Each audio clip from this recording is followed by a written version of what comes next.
In August of 1982, the sun fell on Braxton County with a hard, indifferent light. It was the kind of light that baked the clay roads until they cracked and bleached the paint on the sides of barns.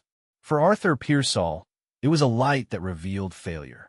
He stood at the edge of the West 40, the piece of land that had defined his family for 3 generations, and looked out at a sea of brown. It was a cornfield, or it had been. Now it was a testament to something gone deeply wrong. The stalks stood brittle and pale, the color of old bone. The leaves, which should have been broad and green, were shriveled into tight, gray curls.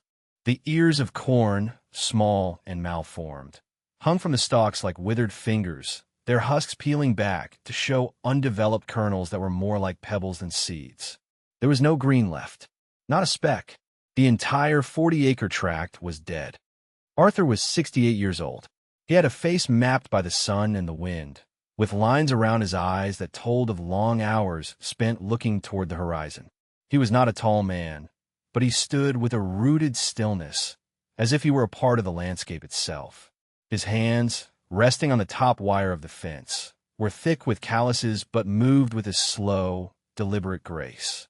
He had worked this land since he was a boy, and he knew its moods, its scents, its sounds. He knew the heavy, sweet smell of the soil after a spring rain, the rustle of healthy corn leaves in a July breeze, the deep, satisfying groan of the earth as the plow turned it in the fall. This year, the only sound from the West 40 was the dry, rattling whisper of dead stalks rubbing against each other. It was the sound of a graveyard. The problem had started subtly. In June, the corn had seemed slow to grow, its color a shade of green that was too yellow, too thin. In July, while other fields in the county shot up toward the sky, his had stalled. The leaves began to show signs of stress, curling at the edges as if recoiling from the sun. By the first week of August, the process had accelerated with terrifying speed. The field went from struggling to dying to dead in less than 2 weeks. He had walked its edges every morning and every evening. He had dug into the soil with his hands, feeling its texture. It was dry, almost powdery on the surface, but a few inches down it was strangely dense and cool, with a faint, sour smell. He had watched the sky for rain that came too little and too late. He had done everything he had always done, followed the almanac and his own deep-seated instincts, but it had made no difference. The field had simply given up. This was not just a financial loss, though it was certainly that. A 40-acre field of corn was a significant part of his yearly income. It was the difference between a comfortable winter and a lean one. But it was more than the money. It was a public declaration of failure, visible to anyone who drove down County Road 7. It was a stain on a reputation built over a lifetime of quiet competence. In a place like Braxton County, a man was his land. A dead field meant a failing farmer. The history of the West 40 was a complicated one. It had never been the easiest piece of ground. His grandfather had cleared it, pulling stumps with a team of mules and a block and tackle. His father had been the one to discover its peculiar nature. Some years it would produce a crop so abundant it was the talk of the county. Other years it would struggle, yielding just enough to break even. His father had called it a moody field. He had theories, observations jotted down in a small leather notebook Arthur now kept in his desk. Others in the county had tried to tame similar patches of ground.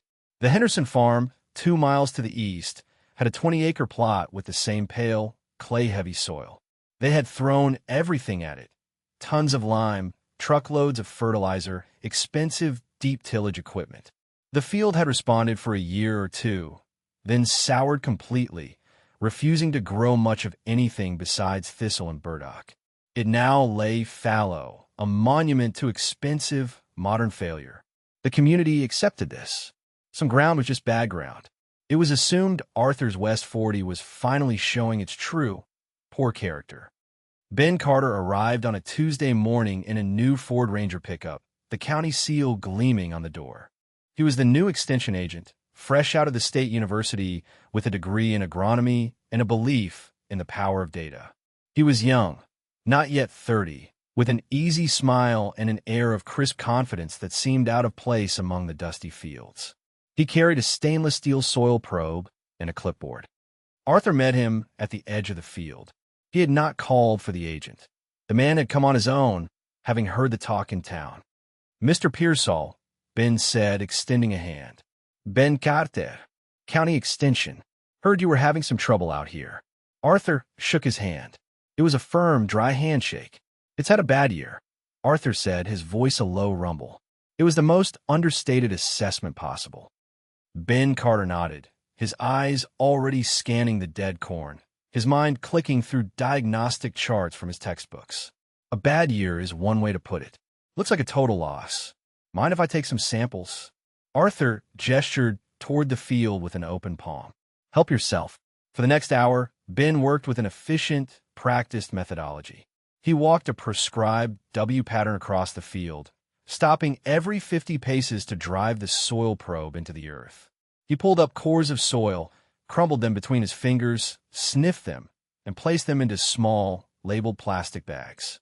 He made notes on his clipboard, checking boxes and scribbling numbers in a neat, precise hand. He was a man who believed that any problem could be understood if you broke it down into its constituent data points. Arthur watched him from the fence row. He did not interfere. He did not offer his own thoughts. He had seen men like Ben Carter before. They came with new ideas and new machines, promising to solve the ancient puzzles of the land with science. They saw the soil as a chemical equation to be balanced, a substrate to be manipulated. They rarely stayed long enough to learn its language. When Ben had collected a dozen samples, he came back to the truck, wiping his hands on a clean rag. He was full of the energy of a problem solver who had found a worthy problem. "Well, just from a visual inspection," he began, clicking his pen, "I can see you've got severe nutrient deficiency. Classic signs of nitrogen and potassium lockout. The soil structure is poor. Compaction is high. I'll get these back to the lab, but I can already tell you what we're going to find." He spoke with the easy authority of someone who had the correct answers. "Your pH is probably way off. We're looking at a soil that's gone saline or possibly sodic. The organic matter is likely depleted. My guess is you've got a hardpan layer about 8 to 10 inches down that's preventing root penetration and water drainage." Arthur listened. He did not nod or disagree. He simply stood, his gaze fixed on the field. A week later, Ben Carter returned. He had the lab report on his clipboard, a multi-page document filled with charts and numbers. He spread it out on the hood of his truck, a triumphant look on his face. "Just as I suspected," he said, tapping a column of figures. "It's all here. Your pH is 78, way too alkaline. Your organic matter is less than 1%. Potassium is critically low, and your sodium absorption ratio is through the roof. This soil isn't just sick, Mr. Pearsall. It's dead." The word hung in the air between them. Dead. "The recommendation is going to be aggressive," Ben continued, flipping a page. "First thing, you need to get those stalks shredded and plowed under immediately. We need to start building back some organic matter. Then, we need to apply at least 2 tons of gypsum per acre to deal with the sodium. After that, we'll hit it with a heavy lime application to bring the pH down. In the spring, we'll need a custom NPK fertilizer blend, heavy on the P and K. It's going to be expensive, but if you want to save this field, it's the only way." He looked at Arthur, expecting a response, a question, perhaps gratitude. He received only silence. Arthur's gaze had not left the field. "Mr. Pearsall, Ben proimtid. Did you hear me? This is the science. The numbers don't lie." Arthur finally turned his head, his eyes meeting the young man's for the first time. "I heard you," he said. His voice was flat, devoid of emotion. "So, you'll get the mower and plow out here this week?"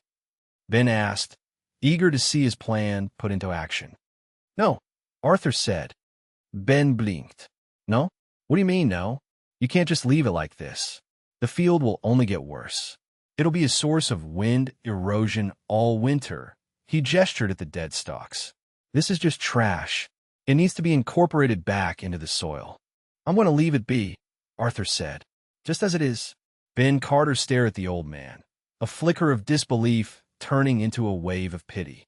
He saw a farmer who was too old, too poor, or too stubborn to accept the help of modern science. He saw a man defeated by his land, choosing neglect over action.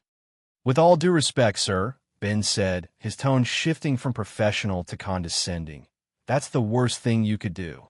Doing nothing is not a strategy. It's just giving up." Arthur gave a slow, almost imperceptible shake of his head. "I'm not giving up," he said. He turned and started walking back toward his house, his boots making soft sounds in the dust. The conversation was over. Ben Carter stood by his truck for a long time, watching the old man walk away. He shook his head, gathered his clipboard, and drove off. He had done his job. He had provided the scientific solution. If the old man was too proud or ignorant to take it, that was his own fault. The West 40 was a lost cause. The talk started at the co-op first. It was a place that ran on gossip as much as it did on diesel and fertilizer. Ben Carter, in his professional frustration, had mentioned the situation to the manager, who in turn mentioned it to a few farmers waiting to fill their propane tanks. "Heard about Arthur Pearsall's West 40? One would say, leaning against a pallet of feed bags. "Total burnout," another would reply. "That new county agent went out there, told him exactly what to do, said the soil's dead as a doornail. And Arthur's not going to do a thing. Just going to let it sit there all winter. Can you believe that?" The man's lost his nerve. The story spread from the co-op to the diner, where it was served up alongside coffee and breakfast specials. It became a piece of local folklore in the making. Arthur, who had always been respected for his quiet diligence, was now recast as a cautionary tale. He was the old man who had lost a step, whose stubbornness had finally curdled into foolishness. Through September and October, as other farmers were busy with their harvest, bringing in combines and filling grain trucks, Arthur's West 40 remained untouched. The dead stalks stood like a silent, skeletal army. The mockery grew louder. People would slow their cars as they drove past, shaking their heads. It became a local landmark of failure. "Look, kids," a father might say, pointing. "That's what happens when you don't listen to people who know better." Arthur was aware of the talk. He heard it in the silences when he walked into the hardware store. He saw it in the averted eyes of men he had known his whole life. He felt it in the pitying smiles of their wives at the grocery. He did not react. He continued his daily routines. He tended to his small herd of cattle, fixed the fence along the north pasture, and split wood for the winter. And every morning and every evening, he walked to the edge of the West 40. He was not looking at the dead stalks. He was looking at the sky, at the angle of the sun. He was feeling the air on his skin, noting the subtle shift in temperature as autumn deepened. He was watching, and he was waiting. He was listening to the land, not to the talk of men. Winter came early that year, with a cold snap in November that froze the ground hard. Snow followed, a thin, dry blanket at first, then a series of heavier storms in December. The West 40 disappeared under a mantle of white. The dead corn stalks poked through the snow, their tattered leaves catching the wind and making a sound like rustling paper. To the rest of Braxton County, the field was an ugly, frozen wasteland. To Arthur, it was doing exactly what it needed to do. On the coldest nights, with the wind howling outside, Arthur would sit in his worn armchair by the wood stove. The house was quiet. His wife, Martha, had passed away 3 years prior, and the silence she left was a physical presence. It was in these quiet moments that he would take out his father's notebook. It was a small, leather-bound ledger, its cover worn smooth by the touch of hands. The pages were filled with his father's script, a dense, looping cursive written in faded blue ink. It was not a diary, but a record of the land. It contained 40 years of planting dates, rainfall measurements, harvest yields, and observations. East field planted to alfalfa, May 12, 1946, first frost, October 2nd, 1951, drought in 54, corn suffered. But interspersed with the data were his father's thoughts, his principles. Arthur turned the fragile pages until he found the section on the West 40. His father had written more about this field than any other. He had been fascinated and frustrated by it. One entry, from 1938, caught his eye. He had read it 100 times before, but now he read it again, slowly, letting the words sink in. West 40 failed, his father had written. Corn burned up in July. Same as 22. The men at the feed store say the ground is played out. They say to plow it and lime it. They are wrong. Arthur felt a familiar connection across the decades, a son listening to his father's voice. He remembered that year, 1938. He had been a boy of 14. He remembered the shame of the dead field, the whispers from the neighbors, and he remembered his father's strange, calm certainty. He closed his eyes, and the memory came back, clear and sharp. He was standing with his father, Thomas Pearsall, at the very same spot by the fence. The field was brown and withered, just as it was now. Arthur, young and impatient, had repeated the advice he'd heard in town. "Pa, everyone says we need to plow it under. Get some fertilizer on it." His father had not looked at him. He had been looking at the field, his expression one of deep concentration, like a doctor observing a patient. Thomas Pearsall was a man of fewer words than even his son would become. He believed in showing, not telling. He had knelt, beckoning Arthur to do the same. He scraped away the top layer of dusty soil. Underneath, the earth was hard and pale. He took out his pocket knife and tried to push the blade into the ground. It went in half an inch and stopped with a dull thud. Hard pan, his father had said. It was one of the few technical terms he ever used. Down deep, this field has a gift. A layer of marl clay, full of lime and minerals. It holds water like a sponge. But over the years, a hard layer forms between the topsoil and that marl, like a callus on a man's hand. The roots can't get down, and the moisture can't get up. He stood up, brushing the dirt from his knees. When the field gets tired like this, when it burns itself out, that hard pan gets thick. The chemicals the new timers want to sell you, they just sit on top of it. They poison the topsoil and never reach the real problem. "So what do we do?" young Arthur had asked. "How do we fix it?" His father had finally turned to look at him, his eyes clear and direct. "We don't fix it. We let the field fix itself. The soil doesn't die, son. It just sleeps. You have to know how to wake it up without scaring it." That was the core principle, the piece of wisdom that had been passed down like an heirloom. The soil sleeps. It was a concept that Ben Carter, with all his charts and data, could never comprehend. His science was the science of intervention, of action. This was the wisdom of patience, of observation. "These stalks," his father had said, gesturing to the dead corn, "they look like a mess. Everyone wants to bury them, but they have a job to do. They're a blanket. They'll catch the winter snow. They'll hold it here, so the moisture melts straight down instead of running off. They'll shade the ground in the spring, so the sun doesn't bake the life out of it before we're ready to plant. They're the first step to waking it up." Back in his armchair, Arthur opened his eyes. The memory was as vivid as if it had happened yesterday. He looked back down at the notebook in his lap. The entry from 1938 continued. "Stalks stand through winter. Let the snow do its work.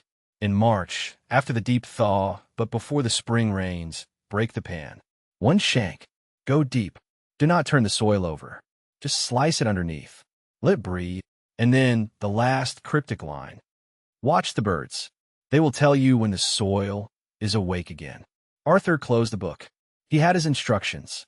They were not written on a lab report, but in the faded ink of his father's hand. He had the knowledge, the principle, and the record. Now, all he needed was patience. The winter wore on. January brought a deep freeze that sealed the county in ice. February was a month of gray skies and biting winds. The men at the diner found other things to talk about. The dead field under the snow was old news. Arthur Pearsall and his foolishness were forgotten, at least for a while. Arthur spent the winter in his workshop. It was a small, tight building heated by a pot-bellied stove.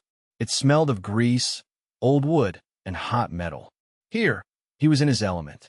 He was a man who understood machinery not through manuals, but through feel and sound. He believed that a well-maintained tool was a partner in his work. He spent a week tuning his tractor. It was a 1958 John Deere 720, a diesel two-cylinder that made a distinctive, rhythmic popping sound. It was an old machine by any standard, a relic from a bygone era. Most farmers had traded up for newer, more powerful models with enclosed cabs and air conditioning. Arthur had kept the 720 because he understood it.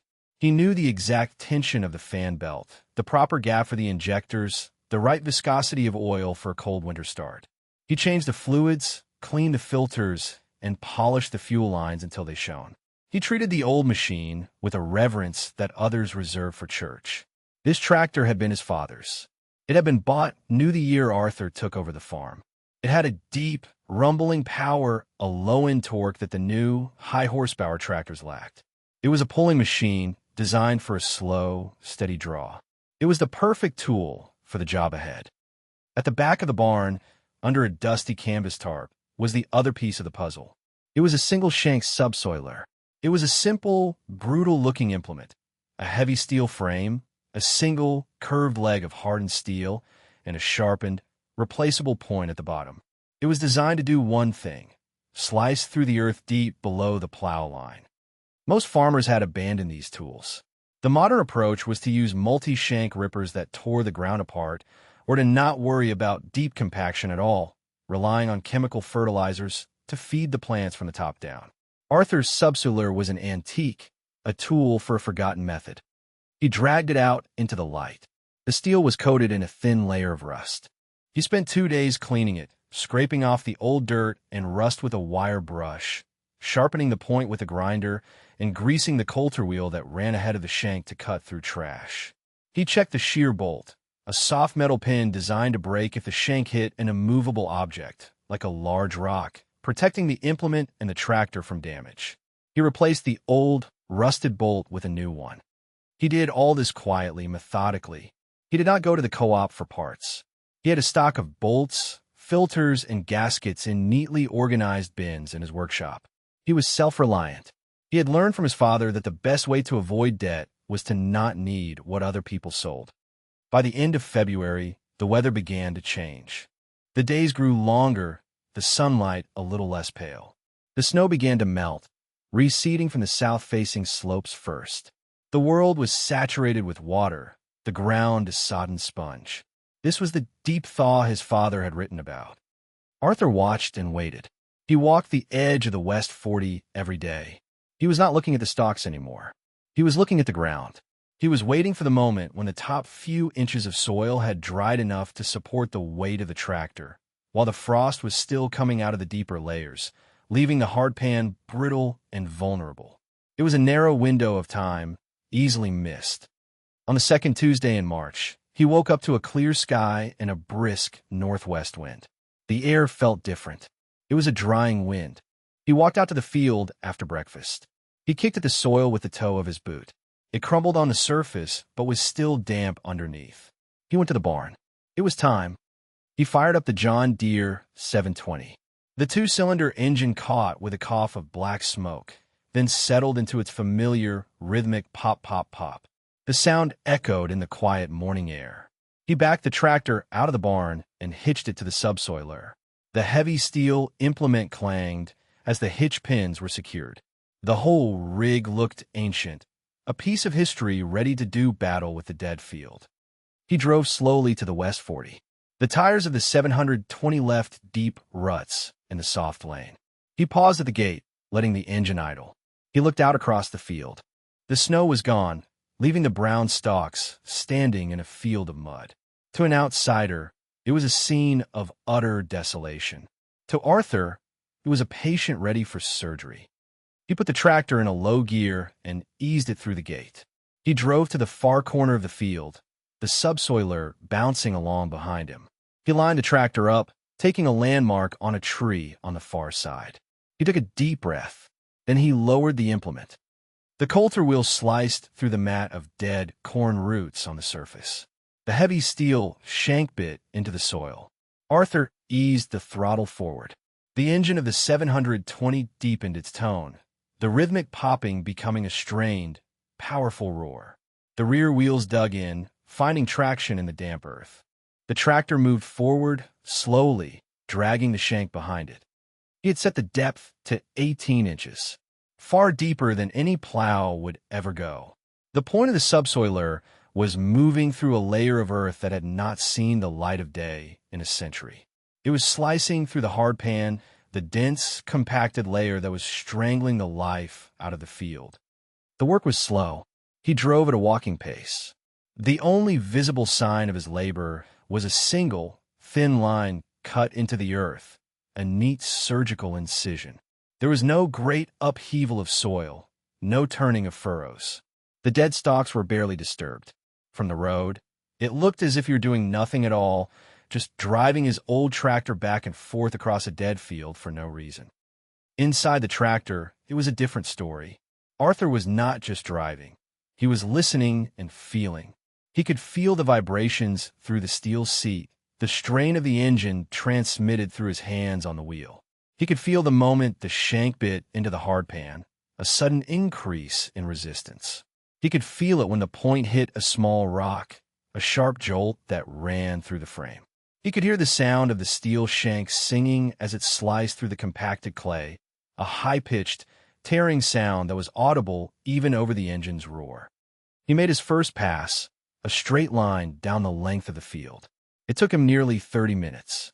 At the far end, he lifted the implement, made a wide, careful turn, and lined up for the return pass. He set his new line about 6 feet from a first. He was not trying to break up the entire field. He was creating a series of fracture lines, channels that would allow the deep moisture to rise and the roots of future plants to penetrate. He was reintroducing breath into a suffocated body. He worked all day, stopping only to eat a sandwich he had brought from the house and to refill the tractor's fuel tank. The sun was on his back, the wind in his face. The rhythmic pop-pop of the engine was his only companion. He was in a state of deep concentration, his entire being focused on the task. Back and forth, he drove, laying down one precise, invisible line after another. Ben Carter drove by in the late afternoon. He was on his way back from a meeting. He saw the old John Deere in the middle of the field and slowed his truck, a frown on his face. He could not comprehend what he was seeing. Arthur Pearsall was driving over the dead corn, pulling a single, thin piece of steel. He was not plowing. He was not disking. He was, as far as Ben could tell, just drawing lines in the dirt. Ben shook his head. It was more pathetic than he had imagined. The old man had finally cracked completely, engaging in some pointless, ritualistic behavior on his ruined land. It confirmed every pitying thought he'd had. He drove on, composing the anecdote he would tell the men at the co-op. The chorus picked it up the next morning. "You hear what Arthur's doing now?" the co-op manager said, leaning on the counter. "He's out there on that old John Deere, pulling a single chisel plow, just scratching the surface. Carter says he's not even turning the soil, just driving around in circles. He's lost his mind," a farmer in a seed corn cap declared. "That field's a write-off. He's just burning fuel for nothing." "It's a shame," another added, shaking his head. "He used to be a good farmer." The young neighbor, Leo, heard the talk. He was 22, working his father's farm, but he had a quiet, observant nature that was unusual for his age. He had watched Arthur Pearsall his whole life. He had seen the way the old man worked, the deliberate, unhurried pace, the attention to detail. He did not believe Arthur was crazy. He believed there was a reason for what he was doing, even if he didn't understand it. From a high point on his own property, Leo could see the West 40. He watched Arthur on the old green tractor. He saw the pattern emerging, the neat, parallel line spaced just a few feet apart. He saw the way the tractor labored on each pass. It was not pointless scratching. It was hard work. He saw the flock of seagulls that had begun to follow the tractor, circling and diving behind it. They were landing on the thin line of disturbed earth, feeding on something. Worms, perhaps.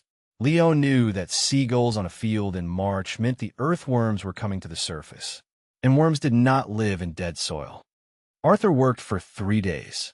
He covered the entire 40 acres, a grid of slices laid 6 feet apart in one direction, and then another grid laid perpendicular to the first, creating a checkerboard of deep fractures. The ground was now a network of invisible channels, ready to receive the spring rains and release the trapped nutrients from below. When he was finished, the field looked almost the same as when he had started. The dead stalk still stood. The surface was only minimally disturbed. He drove the tractor and the subsoiler back to the barn. He spent the rest of the day cleaning them, scraping off the mud, power washing the steel, and covering the polished point of the shank with a light coat of oil to prevent rust. He treated his tools with respect. They had done their job. Then, he waited again. The spring rains came in the last week of March, a slow, steady soaking that lasted for 2 days. On other fields, the water puddled on the surface and ran off into the ditches, carrying topsoil with it. On the West 40, the water seemed to vanish. It fell on the field and was immediately swallowed by the earth, drawn down into the channels Arthur had created. The field drank the rain greedily. A week later, the first signs of success began to appear. They were subtle, visible only to a man who knew what to look for. The color of the soil began to change. The pale, ashen clay took on a deeper, darker hue, the rich black-brown of healthy earth. The dead corn stalks, which had stood brittle for months, began to decompose with astonishing speed. They softened, darkened, and seemed to melt into the ground, attacked by a sudden explosion of microbial life. And then came the birds. Just as his father's notebook had predicted, they came in flocks. First the seagulls and crows, feasting on the earthworms that were now abundant. Then came the killdeer, their high, plaintive cries echoing across the field as they built their nests on the open ground. They were followed by flocks of red-winged blackbirds that settled among the decaying stalks. The field, which had been silent and dead, was now filled with sound and movement. It was teeming with life. Arthur would stand at the fence and watch, a quiet feeling of rightness settling over him. He had woken the soil. Ben Carter was making his spring rounds, checking on the progress of the winter wheat crops in the county. His route took him down County Road 7. As he approached Arthur Pearsall's farm, he prepared himself for the depressing sight of the dead field. But what he saw made him slow his truck to a crawl and then pull over onto the shoulder. The field was transformed. The ugly brown stalks were mostly gone, replaced by a dark, rich-looking soil. From a distance, it looked like a perfectly prepared seedbed, though he knew the old man hadn't plowed it. But the most shocking thing was the sheer number of birds. The air above the field was alive with them. Ben got out his truck, his scientific mind struggling to process the information. This was not possible. A field with such poor soil chemistry, so devoid of organic matter, could not look like this. Neglect did not result in revitalization. He walked to the fence line, the same spot where he had delivered his confident diagnosis months before. He leaned over and scooped up a handful of soil. It was not the powdery, lifeless dust he remembered. It was heavy, moist, and aggregated into fine crumbs. It smelled sweet and earthy, the scent of life. As he crumbled it in his hand, he saw the telltale, slime trails of earthworms. He saw the fine, white filaments of fungal mycelium. This was not dead soil. This was soil that was vibrantly, miraculously alive. He stood there for a long time, the soil crumbling through his fingers, his mind racing. His education had given him no framework to understand this. His textbooks had no chapter on letting a field die to bring it back to life. He had been so sure of his data, so confident in his recommendations, and he had been completely, utterly wrong. It was a deeply unsettling feeling. It was the feeling of his entire worldview being shaken. In mid-April, when the soil had warmed sufficiently, Arthur hooked an old seed drill to his John Deere 720. He did not plant corn. The field needed another year to fully recover its strength. Instead, he planted a cover crop of red clover and sweet clover. He drilled the seed directly into the soil, among the last remnants of the decomposing corn stalks. The result was spectacular. The clover germinated in a matter of days, covering the field in a haze of green. Then, fueled by the newly accessible moisture and nutrients from the deep marl, it grew with a vigor that was astonishing. By the middle of May, the West 40 was a lush, green carpet, knee-high and buzzing with bees. The contrast with the neighboring fields, which were just beginning to show the first tentative rows of corn and soybeans, was stark. Arthur's field, the field that had been declared dead and mocked by the entire county, was now the most vibrant, life-filled piece of land for miles around. The talk in town changed. The mockery was replaced by a confused silence, which then gave way to grudging speculation. "Did you see Arthur's field?" they would ask at the diner.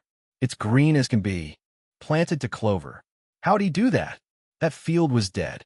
Must have dumped a truckload of fertilizer on it when no one was looking." "No, I saw him out there. All he did was drive that old tractor around. Never saw a fertilizer truck go down his lane." They had no explanation.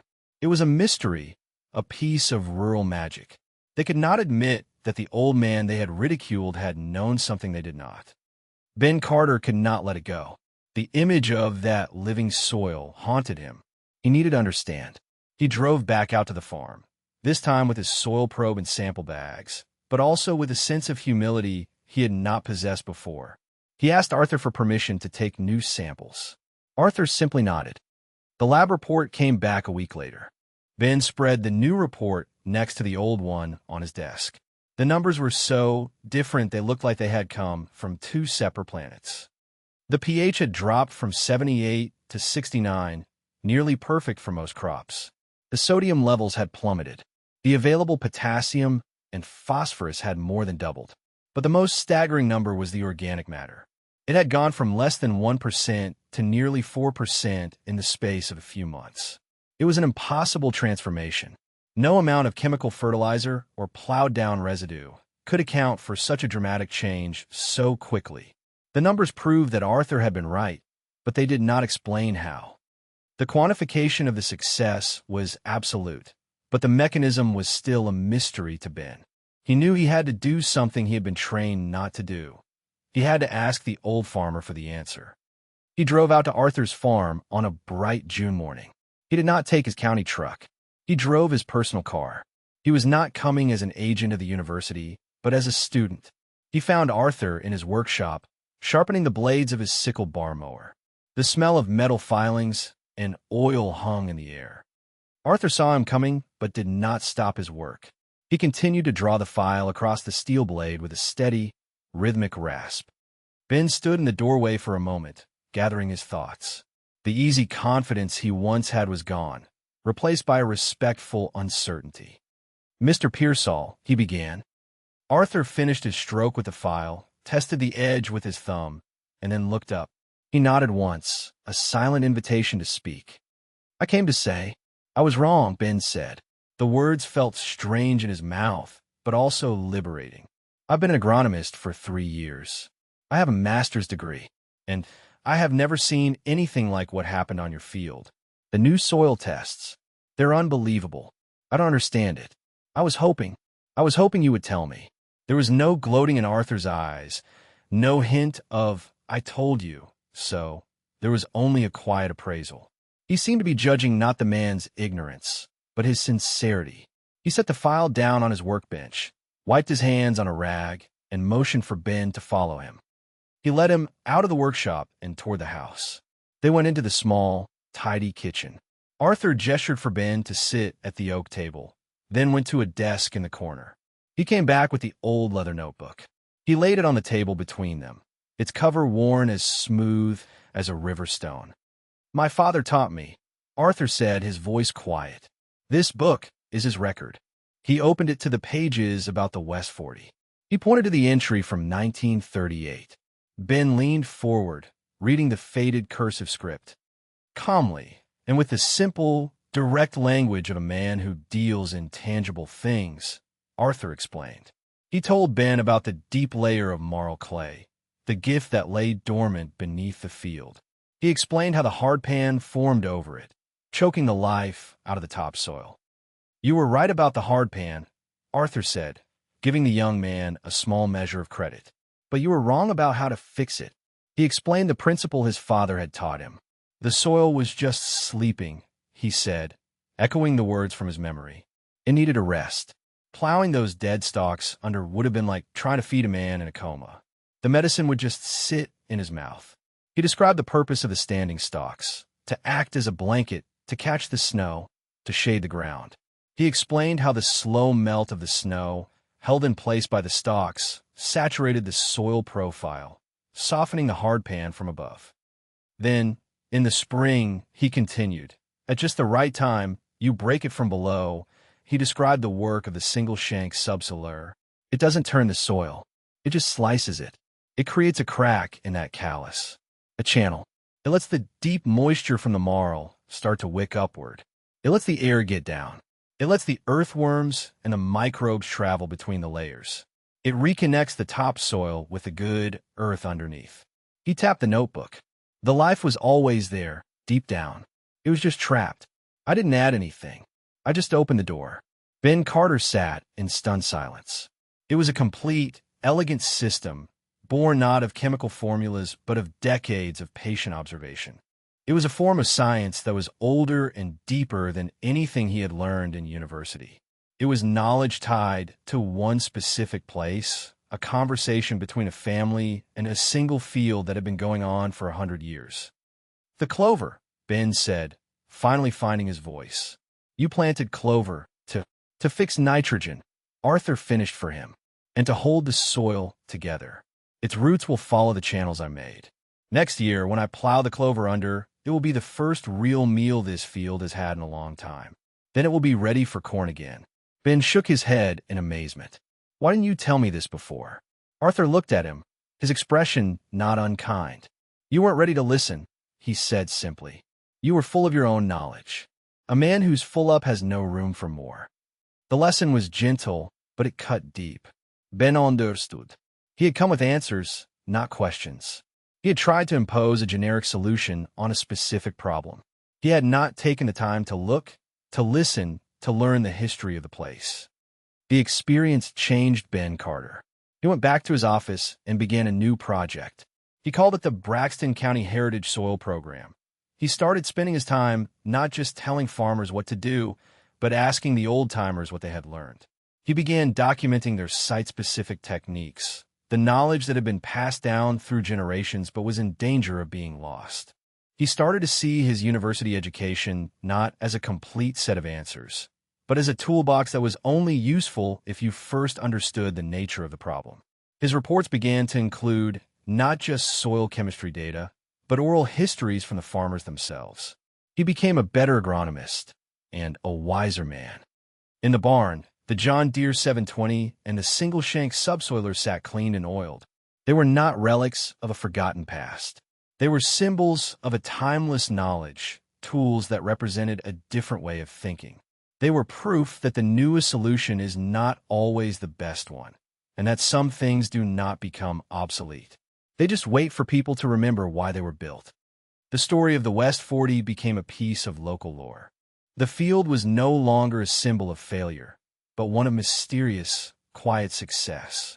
The following year, Arthur plowed down the lush growth of clover and planted corn. The crop that grew was legendary. The stalks were thick as a man's wrist and stood over 12 feet tall. The ears were heavy and full, the kernels deep and milky. The yield was the highest in the county, more than 200 bushels per acre from a field that had been declared dead less than 2 years before. The success was undeniable. It became an accepted part of the local landscape. It was no longer remarkable. It was simply true. Arthur's field was the best field in the county. One Saturday in the fall, Leo, the young neighbor, came over to help Arthur stretch a new line of barbed wire. They worked together all morning, their movements falling into an easy rhythm. Leo was quiet, like Arthur, but his eyes were always watching, learning. During a break, as they sat on a bale of hay drinking water from a jug, Leo finally asked the question that had been on his mind for over a year. Arthur, he said, I was watching you last spring, on the West 40. I saw you with that old subsoiler. My dad has one of those rusting out behind his barn. He says they're no good. Arthur looked at the young man. He saw in him the same curiosity, the same respect for the land that he had possessed as a boy. He saw a successor. A tool is only as good as the man who knows when to use it, Arthur said. He stood up and led Leo to the barn. He showed him the subsoiler. He explained its purpose, not just the mechanics of it, but the philosophy behind it. He told him the story his father had told him about the sleeping soil, the marl, the hard pan, and the blanket of stalks. He took out the leather notebook and showed Leo the entry from 1938. He was passing the torch, ensuring the knowledge would not die with him. He then took Leo to the John Deere 720. "You know how to drive one of these?" he asked. A little Leo said, "My grandpa had one." "Get on," Arthur said. Leo climbed into the iron seat. Arthur showed him the hand clutch, the throttle, the gear shift. He had him start the engine and drive it around the barnyard. He was teaching the young man not just the method, but the feel of the tools that made the method possible. The knowledge was being passed on, a living thing transplanted from one generation to the next. As the sun began to set, casting long shadows across the fields, Arthur stood and watched Leo drive the old green tractor. He thought about his father and his grandfather and the long chain of hands that had worked this piece of earth. He had kept faith with them. He had listened to the land. The land has a memory, deeper and longer than any man's. It remembers the tread of buffalo and the roots of the prairie grass. It remembers the bite of the first plow and the weight of 100 harvests. A good farmer does not try to erase that memory. He does not try to shout over it with chemicals and steel. He learns to listen to it. He learns to hear the whisper of the sleeping soil, and he learns the right way to wake it up.